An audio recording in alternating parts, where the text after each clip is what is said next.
Hey guys, DB right here, and today I'm going to be continuing with a what if I started a year ago, and this isn't a Dragon Ball what if, unfortunately, nor is it a what if where one of my comic characters jumps into the story for a random fun reason.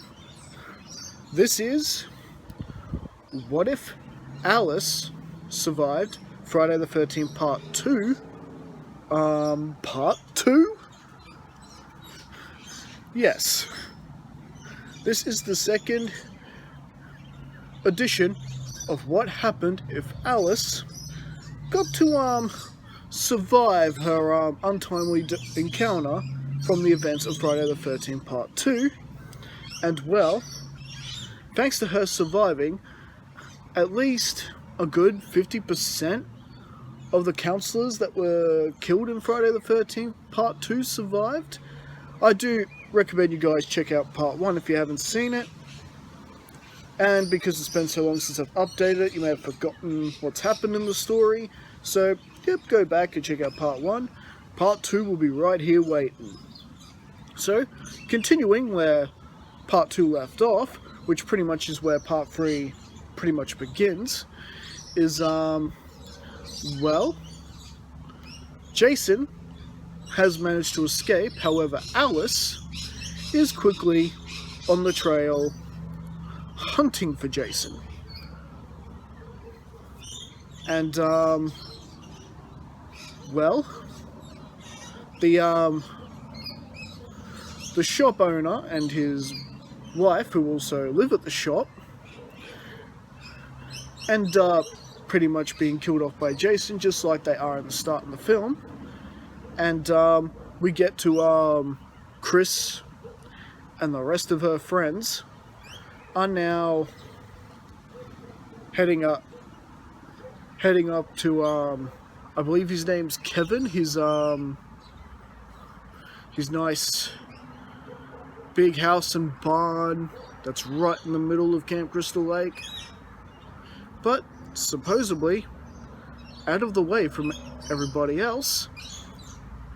Well, as Chris drives a van nearby and she's looking at the ambulance, wheeling away the bodies, we do see that Alice is also present and talking to the county sheriff.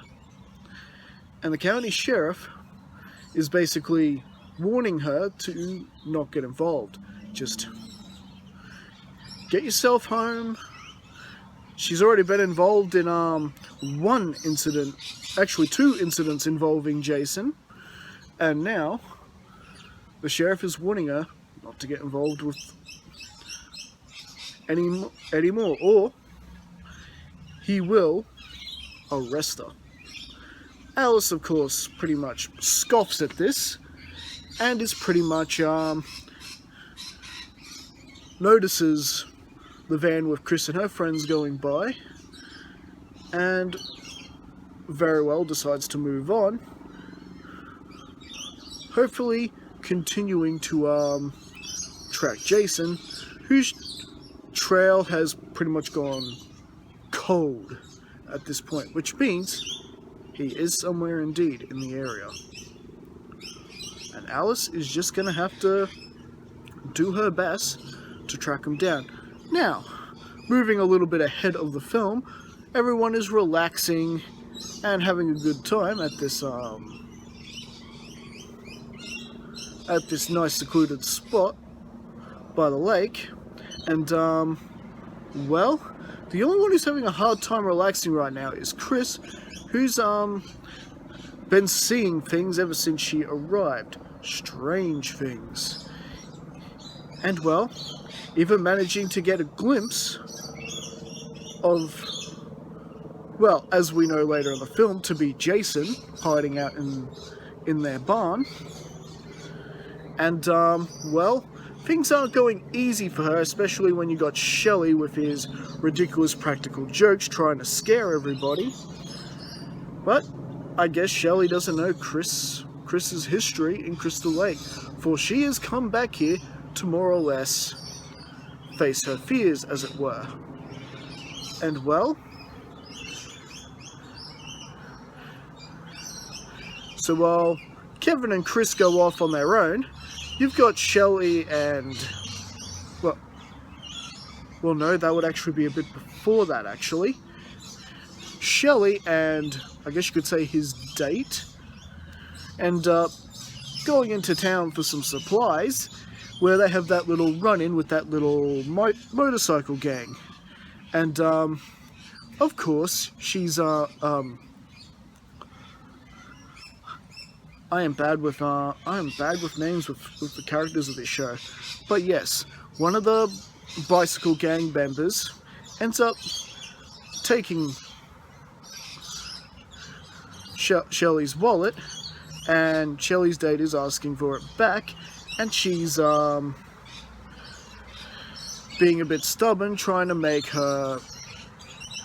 Shelley's date grovel for the wallet back. And well, surprisingly, this is where we see Alice again, who is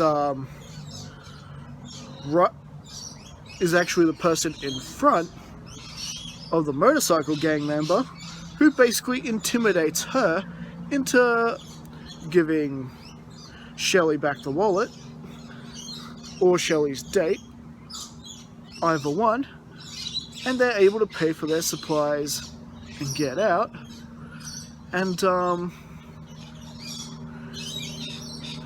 Alice is giving them a bit more of a curious look, and well, then we have that whole incident where Shelley accidentally crashes into one of their bikes, and then the leader gets angry and smashes up the car a little bit, and Shelley retaliates, smashing the car into the bikes, potentially damaging them, and then driving off back to the house. And well, after Kevin sees the damage Shelley caused to his car, this is when Kevin and Chris decide to wander off on their lonesome, while everyone else is left by their lonesome. And we pretty much get the motorcycle gang, of course, follow them to the barn and steal the fuel from the van. Just their way of evening the score. They're not there to hurt anyone or anything, or so the leader claims. And well, the other two decide to mess around in the barn, and are both essentially killed off by Jason, just like in the original. And the leader follows in the barn after him, supposedly getting himself killed off too. And well, meanwhile, we get Chris and Kevin alone together, and Chris is telling him about the trauma, which is why she ended up leaving Crystal Lake in the first place. About how she got in trouble with her parents, mother slapped her or something, so she decided to run off into the woods alone to teach him a lesson, stay out all night, make him worry. And well, she thought maybe Dad was coming to find her, because she started hearing footsteps, but it turned out to be Jason Voorhees attacking her, and somehow, some way, she ended up surviving the encounter. And to be honest, she doesn't even know how she survived, because she blacked out. And well, she was actually thinking she imagined the whole thing, and this is where a voice comes to them from behind. And who is it? It is Alice. The man you were talking about is Jason Voorhees. About a year ago, he killed some of my friends. And recently, he attacked a group of counselors not too far from here. And, she tells them that she suspects he's probably the culprit who killed those other two who, live and own a shop. And, Chris recognizes Alice from seeing her outside before talking to the sheriff, just like Alice recognizes her from sticking her head out the window and looking at them. So with that, Alice is warning them that Jason Voorhees is still alive, and that for all they know, they could be closing in on their friends right now as they speak. And so, pretty much with that, they are on their way back in order to try and rescue their friends. Now, meanwhile, they've been pretty much playing around, goofing off. Shelley and his mate having their little juggling contest, like in the original. And, well, that gets broken up. And essentially, we lead to the events leading up to the final act, playing out pretty much like per normal, with the exception that, well, Shelley and his date are killed off just like in the original, with Shelley playing one last practical joke on his date, wearing the hockey mask, and then Shelley noticing someone going into the barn, and he thinks it's a couple of his friends. Turns out it's Jason, and he kills them off screen like he does in the original, taking Shelley's hockey mask, and that's how Jason Voorhees gets the hockey mask, and then proceeds to kill Shelley's date. And well, he does begin to proceed with killing the next couple, not the hippie couple who smoke all the pot, the other two in the hammock. And well, luckily Jason is pretty much halted with the hear of yelling voices coming from outside.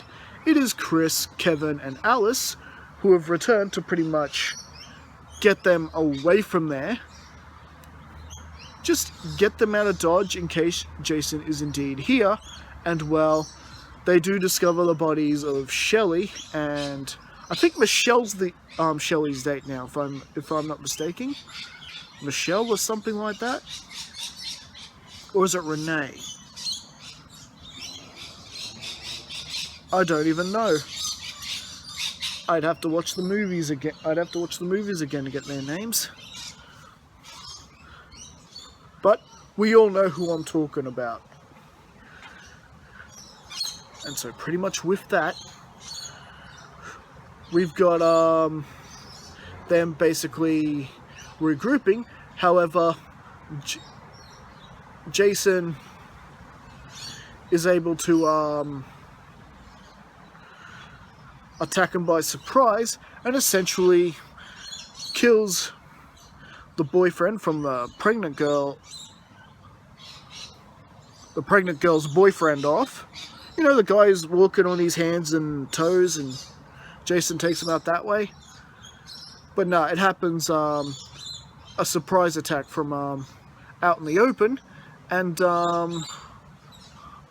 well, the only thing Alice could do is spring into the action and have a bit of a fight with Jason, while everyone else is basically springing to the van trying to get out.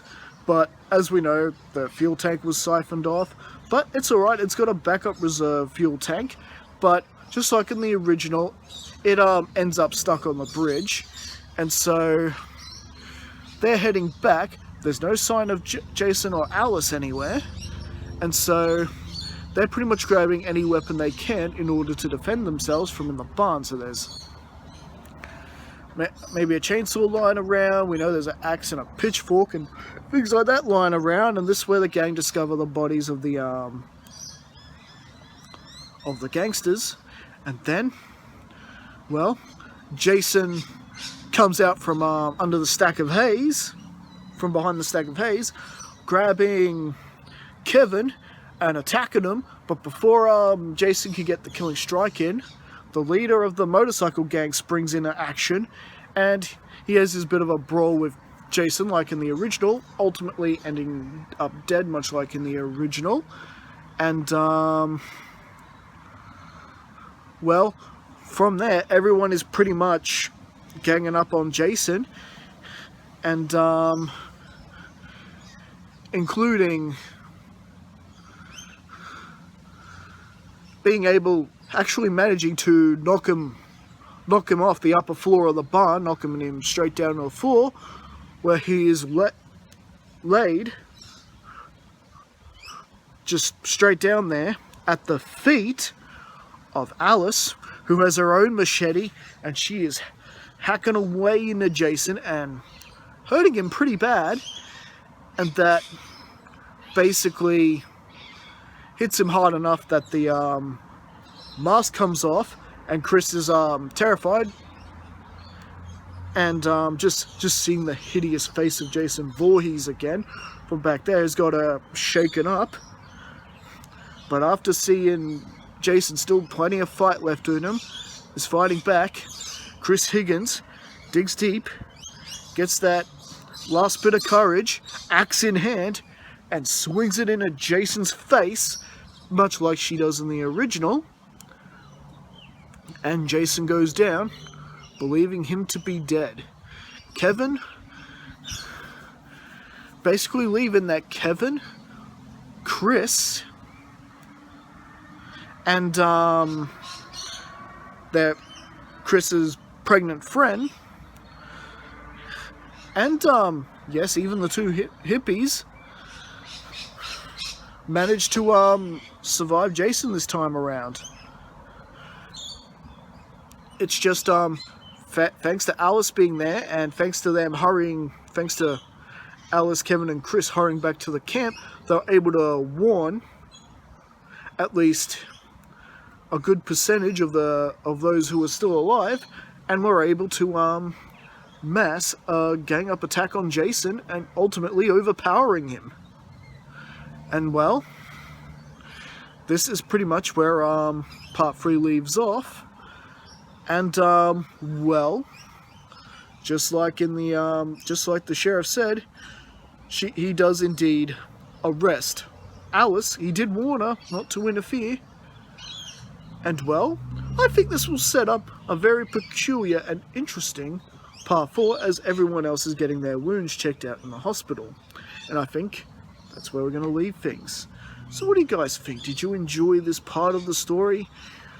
I know we are getting a few survivors from the previous 2 films than planned, but that is the idea of exploring, an idea of someone who has survived one of these types of murders before coming back to the franchise. Anyways, let me know what you think in the comments, and I'll be back again next time to continue this. Catch you later.